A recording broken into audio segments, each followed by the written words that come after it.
குழந்தை போல நடப்பதென்ன சுவாமி மலையிலே, தீ கொழுந்து போல சிவப்பதென்ன திருச்செந்தூரிலே.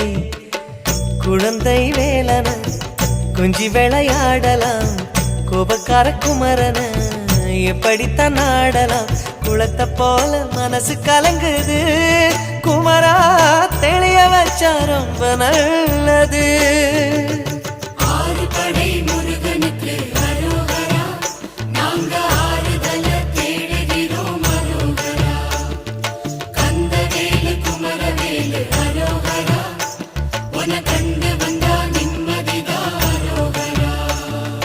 பழனியிலே சந்நியாசி, தணிகையிலே சம்சாரி, ஓம் கணக்கு புரியலையே முருகா, ஓம் கணக்கு புரியலையே முருகா.